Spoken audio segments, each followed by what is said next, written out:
अस्सलाम वालेकुम स्टूडेंट्स। जैसा कि हमने लास्ट लेक्चर के अंदर एटम के बारे में पढ़ा था कि एटम किस तरह का होता है, उसका स्ट्रक्चर किस तरह का होता है। हमने पढ़ा था कि एटम के अंदर प्रोटॉन्स होते हैं, इलेक्ट्रॉन्स होते हैं, न्यूट्रॉन्स होते हैं। और हमने ये बात की थी कि नेक्स्ट लेक्चर के अंदर हम ये बात करेंगे कि ये प्रोटॉन्स, न्यूट्रॉन्स और इलेक्ट्रॉन्स हैं तो एटम के अंदर है, पर एक एटम को इसका क्या फ़ायदा हो रहा है।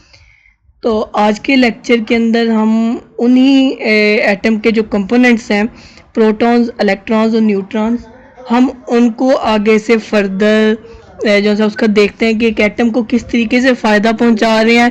और एटम की एक स्पेसिफिक जो आइडेंटिटी है कि हमें पता चलता है कि अगर हाइड्रोजन का एटम है तो वो हाइड्रोजन का एटम कैसे है, कि क्या बात हमें जाहिर कर रही है कि ये एटम हाइड्रोजन का है। हमें कैसे पता चलेगा कि ये एटम हाइड्रोजन का है, ये ऑक्सीजन का है, ये जो है फ्लोरीन का है, या ये किस चीज़ का एटम है। हमें किस तरीके से पता चलेगा कि हम कैसे उन एटम के कंपोनेंट्स को देख के अंदाज़ा लगा सकते हैं।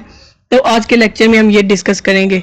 तो आज का जो हमारा टॉपिक है वो है atomic number and mass number, या मास नंबर को हम एटॉमिक मास भी कहते हैं। तो ये एक एटम की जो आइडेंटिटी है, ये एटम की जो शनाख्त है वो इनसे होती है कि जैसे अगर हम किसी भी पर्सन का है तो हम कहते हैं कि एक पर्सन की आइडेंटिटी के लिए उसकी शक्ल को हम देखते हैं कि इसकी आंखें इस तरह की हैं। अगर ये वाले हम देखते हैं कि अगर हम किसी पर्सन को देखते हैं तो हम कहते हैं कि ये आंखें जो हैं ये उस पर्सन की हैं, कि अगर ये वाली आंखें होंगी तो ये वो वाला पर्सन होगा, मतलब कि वो शनाख्त के लिए वो है।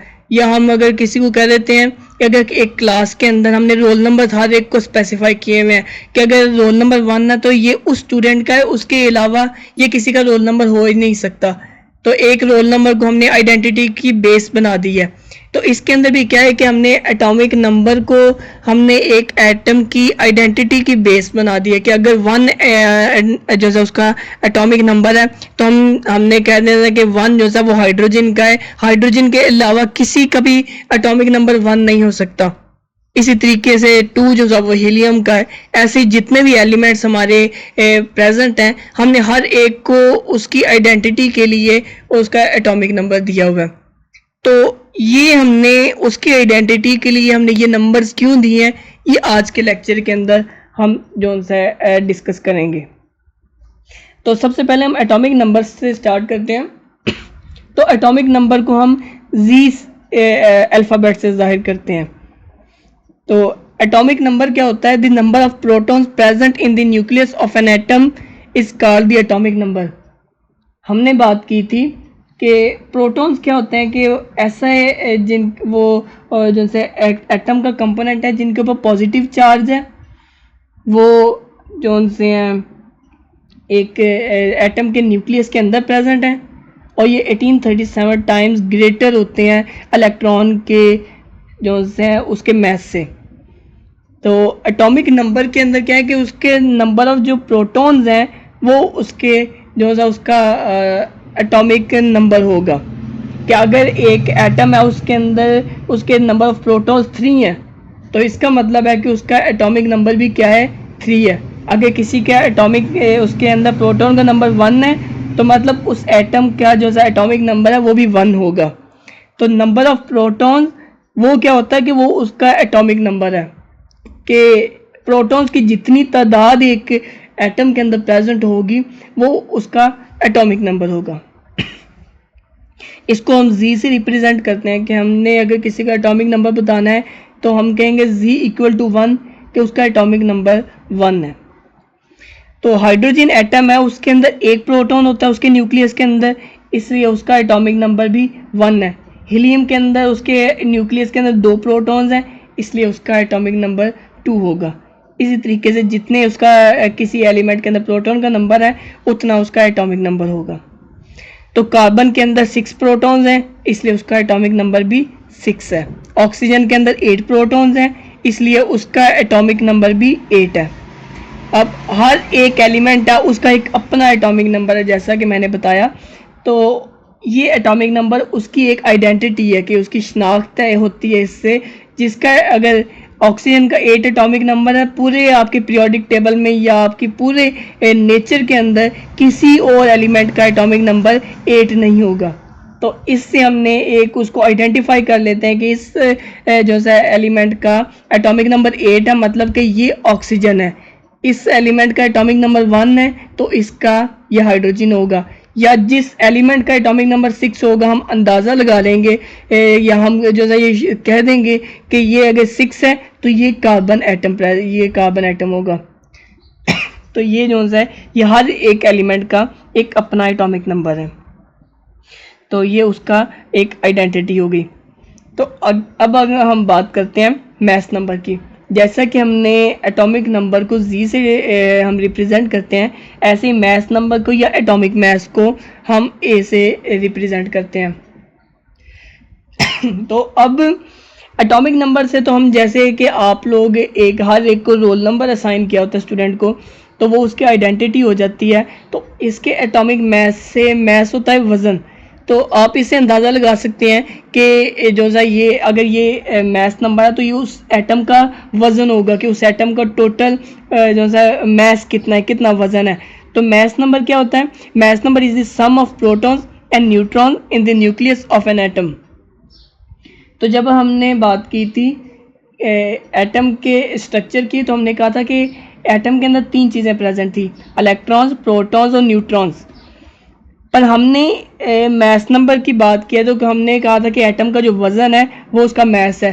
पर हम यहाँ पे सिर्फ 2 चीज़ें डिस्कस कर रहे हैं। हम कह रहे हैं कि जो प्रोटॉन्स और न्यूट्रॉन्स का सम है वही उसका मैस नंबर होगा। तो ये इस 2 सिर्फ की जो है इनको 2 को रखने की वजह यही है कि जब हमने एटम के स्ट्रक्चर की बात की तो हमने कहा था कि इलेक्ट्रॉन का मैस बहुत कम है, इतना कम है कि पूरे एटम से अगर हम कंपेयर करें तो हम उसको निगलेक्ट कर सकते हैं। इसलिए हम इलेक्ट्रॉन्स का जो मैस है वो उसको हम इंक्लूड नहीं करते एटॉमिक मैस के अंदर। तो हम सिर्फ जो न्यूक्लियस का जो वज़न होगा हम उसी वज़न को हम कहते हैं कि वो एक एटम का मैस है। तो हमने एटॉमिक मैस को हमने कहा है कि प्रोटॉन और न्यूट्रॉन जो है ये दोनों न्यूक्लियस के अंदर प्रेजेंट हैं। तो इसके नंबर से हम कह सकते हैं कि ये जो है इसका मैस नंबर है, इन दोनों का सम।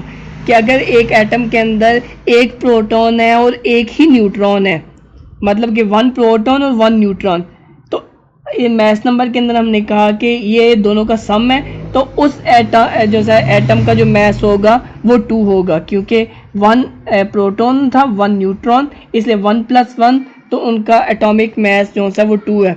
अगर किसी के अंदर 1 प्रोटॉन है 2 न्यूट्रॉन्स हैं तो उसका एटॉमिक मैस 3 होगा। अगर किसी के अंदर 2 प्रोटॉन 2 न्यूट्रॉन है तो उसका एटॉमिक मैस 4 होगा। तो इसलिए जो एटॉमिक मैस होता है वो प्रोटॉन्स और न्यूट्रॉन्स का सम है। इसको हम ए से रिप्रेजेंट करते हैं। हाइड्रोजन में एटम जो है उसके अंदर 1 प्रोटॉन होता है, उसके न्यूक्लियस में न्यूट्रॉन कोई नहीं होता, इसलिए उसका जो है एटॉमिक मैस भी 1 होगा। कार्बन के 6 प्रोटॉन 6 न्यूट्रॉन होते हैं, इसलिए उसका एटॉमिक मैस 12 है। तो हमने इसके अंदर क्या है कि हम एटॉमिक नंबर को और उसके एटॉमिक मैस को हम न्यूट्रॉन का जो है वो नंबर हम फाइंड आउट कर सकते हैं। कि हमने पहले कह दिया कि जितने इलेक्ट्रॉन थे उतना ही उसके प्रोटॉन्स हैं। तो हमने क्या किया कि हमने इससे जो है इसको हमने इलेक्ट्रॉन्स का नंबर हमें पता चल गया, तो हम प्रोटॉन्स का नंबर इजीली बता सकते हैं कि उसके उतने प्रोटॉन्स होंगे। तो हम क्या करते हैं कि हम इसके प्रोटॉन के नंबर से कि हमने अगर एटॉमिक मैस भी हमें पता चल जाता है कि इलेक्ट्रॉन्स का नंबर तो हमें जो है हम बता सकते हैं कि क्योंकि वो न्यूक्लियस के बाहर हैं, हमें पता चल जाएगा कि इसके इलेक्ट्रॉन्स इतने हैं तो इसके अंदर प्रोटॉन्स इतने होंगे। पर हम न्यूक्लियस के अंदर जो न्यूट्रॉन्स होंगे उनको हम काउंट नहीं कर सकते।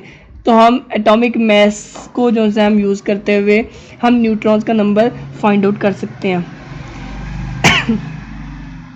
तो ये वो फार्मूला है जिसके थ्रू हम न्यूट्रॉन्स का नंबर फाइंड आउट कर सकते हैं कि एटॉमिक मैस जो है वो होता है number of protons plus number of neutrons. तो अगर हमने न्यूट्रॉन्स का नंबर फाइंड आउट करना है तो मैस नंबर के अंदर से हम प्रोटॉन्स का नंबर सब्ट्रैक्ट कर देंगे, तो वो जो है हमारा न्यूट्रॉन्स का वो मैस जो है न्यूट्रॉन का नंबर निकल आएगा।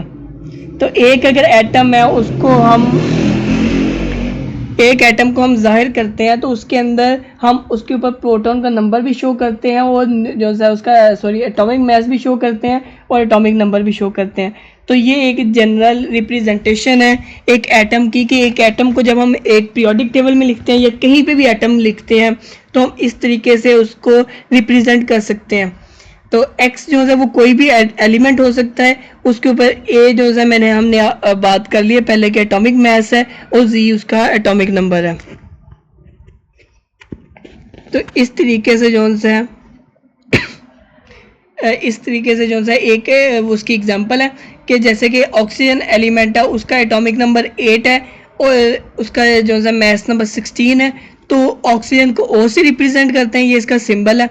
तो ओ है तो साथ में ही उसका हमने एटॉमिक मास भी लिख दिया और एटॉमिक नंबर भी इस तरीके से लिखते हैं कि उसके ऊपर वाली साइड पे हम उसका एटॉमिक मास या मास नंबर और उस एटम के नीचे लेफ्ट साइड पे हम उसका एटॉमिक नंबर लिखते हैं। तो कोई भी आपका एटम है वो हाइड्रोजन है वो कोई भी है उसको हम इस तरीके से डिनोट करते हैं कि अगर आपका हाइड्रोजन है उसका एटॉमिक नंबर भी 1 है उसका एटॉमिक मास भी 1 है तो उसका हाइड्रोजन के साथ 1 1 ऊपर नीचे आ जाएगा।